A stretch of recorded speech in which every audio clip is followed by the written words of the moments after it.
Hello, I'm Lisa Rajan and I write the Tara Binns books published by HarperCollins. I'm sharing my stories online so that you can listen and read along at home. Today I'm going to read Intrepid Inventor.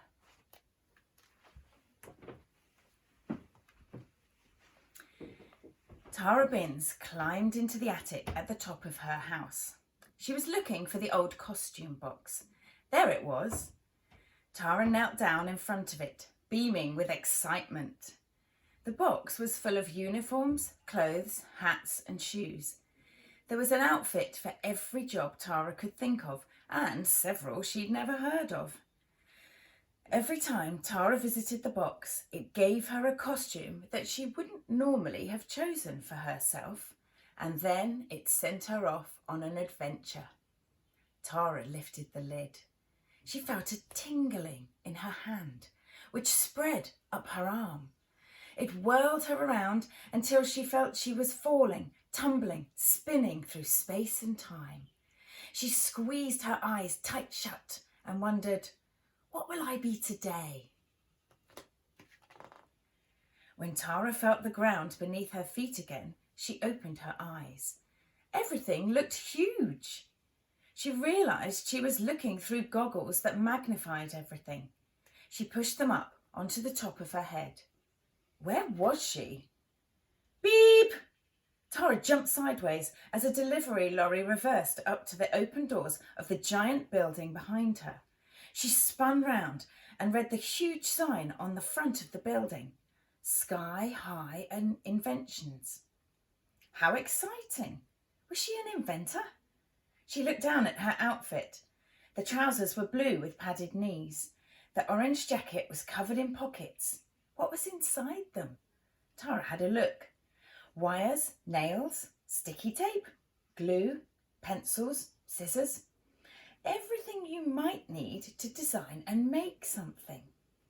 Good to see you, Tara, called a boy behind her. There's a lot happening today. Tara followed the lorry into the loading area. I'm Ortez and this is Aisha, the boy went on. We're the chief product designers here at Sky High Inventions. We invent new products to solve people's problems.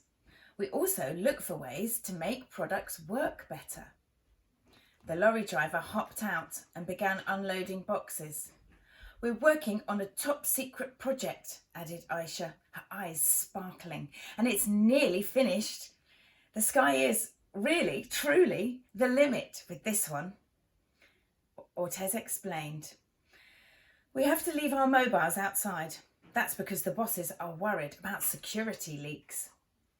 Aisha beckoned Tara towards a high-tech electronic door. She placed her palm on the touchpad scanner. Ping! Whoosh! The doors slid open. Ortez frowned. The delivery driver was stacking the boxes in front of the emergency exit. Don't put them there. They're blocking the emergency door, he shouted, before following Aisha and Tara through to the workshop. None of them noticed a little spark and fizzle on the touchpad scanner as the doors closed behind them. The design workshop was a large room with a high ceiling and windows that were out of Tara's reach. So nobody can peek in at the top secret ideas, she thought. Every worktop was filled with inventions. Then Aisha whisked a cloth off a table to reveal the most exciting invention Tara had ever seen. Antigravity boots, Aisha announced proudly. Tara's eyes popped. Do they make you fly? She asked. Yes, said Ortez. They're like normal boots, but they have metal plates with jets on the bottom. The jets blast air downwards and you shoot upwards. Wow, exclaimed Tara. What are the gloves for? The gloves keep you steady, explained Ortez, so you don't fall over in the air. They have jets attached to them too. How are the jet plates fixed to the boots and gloves? Tara wanted to know. Really strong magnets, said Aisha. Look, you click them into place like this and then switch on the jets. Oops! Sorry. A blast of air from the jets blew papers off the desk. They fluttered gently down to the floor. What a mess. Wow, those jets are strong, said Tara. That was nothing, said Aisha. They're usually much more powerful. I'll charge them up and show you what they can really do. Aisha took the anti-gravity boots over to the supercharger. She plugged one of them in. There was a spark and a fizzle, and then bang! The jet boot exploded. The magnetic boot whizzed towards the metal wall. Clang! It hit the wall, and the magnets on the bottom of the boot stuck like glue. The metal plate with the jets on whizzed towards Aisha. Ouch! She yelled as it knocked her off her feet. Thud! Aisha landed on the floor. Ouch! She shouted again. She sat up and rubbed her back. Tara rushed over to Aisha. Are you all right? Tara asked. Aisha nodded slowly. I think so, she said. We better get you checked over, said Ortez with a worried look. Was that meant to happen? Tara asked. No, said Ortez, picking up the jet plate. Something must be wrong with the charger. Some sort of massive power surge. Look, the fuses have blown. The lights have gone out. Why would there be a power surge? Asked Tara. I don't know, replied Ortez. Maybe there's a problem with the wiring. Maybe the electrics are faulty. I'll go and find out. He placed his hand on the scanner by the door. Nothing happened. The door won't open, he puzzled. Ortez tried the scanner with his other hand. No luck. Of course, he said, turning to the others. It's an electronic door. The power cut must have knocked out the whole building. That power surge must have been huge. How will we get out? Asked Tara. Don't worry, there are lots of people working here. Someone will realise there's been an accident. The power will come on again in a minute. If not, we'll use that emergency exit.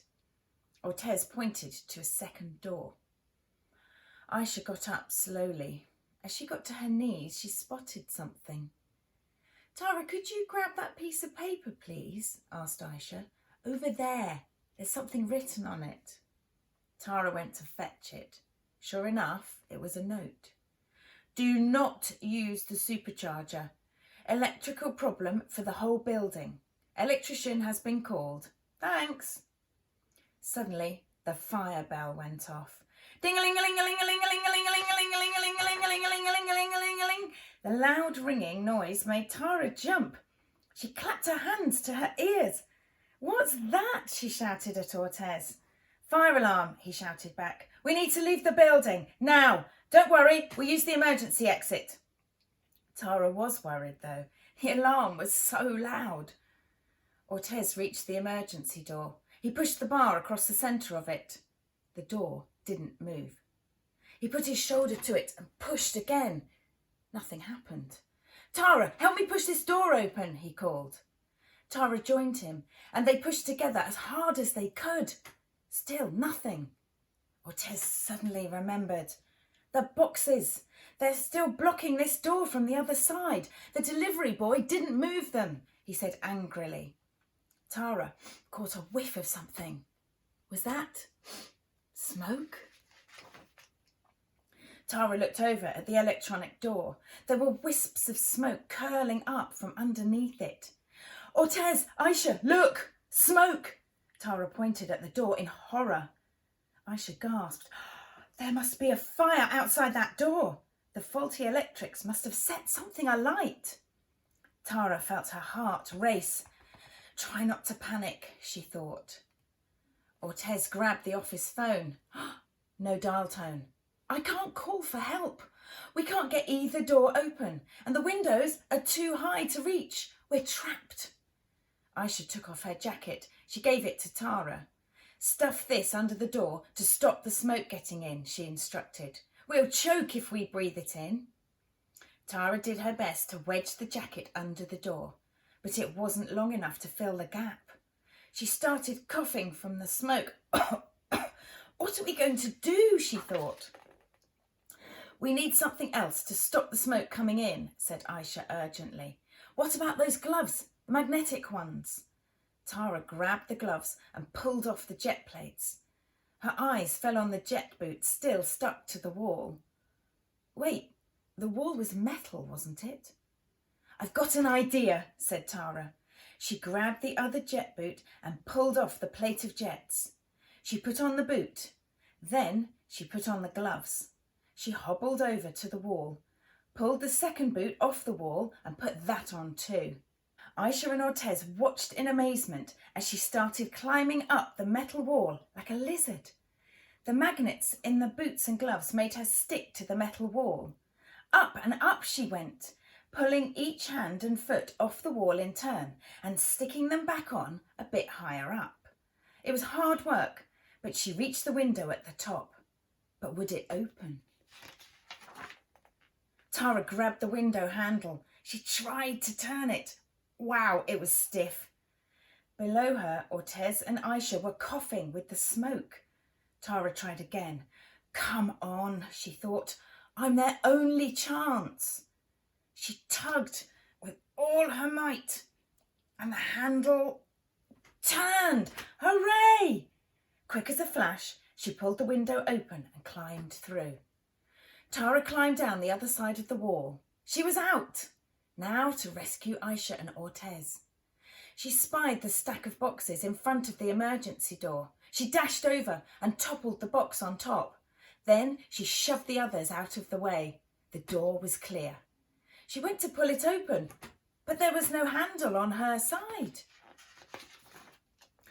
Aisha, Ortez, Tara shouted up at the window. The door is clear, but I can't open it.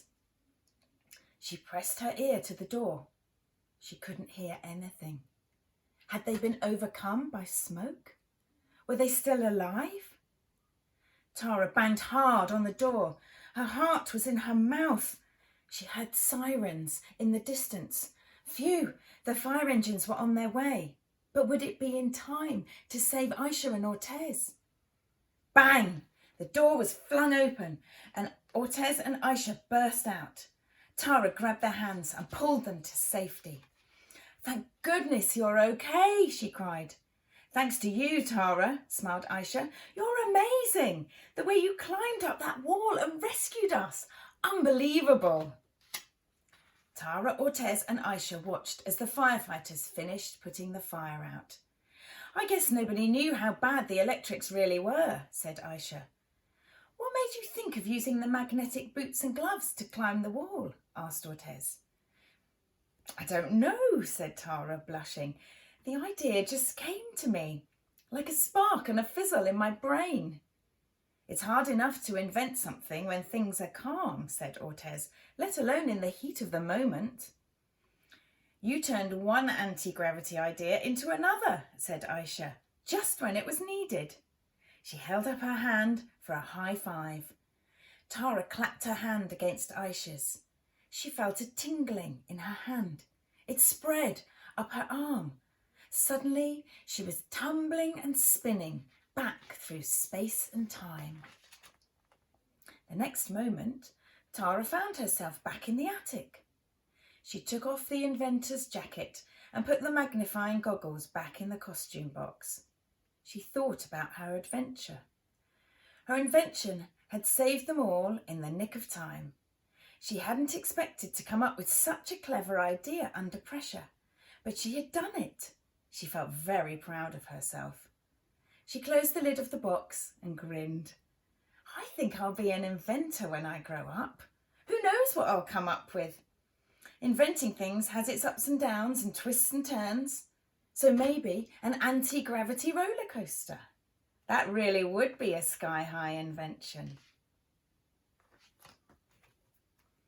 That was Intrepid Inventor. For more Tara Binns titles, visit www.tarabinns.com.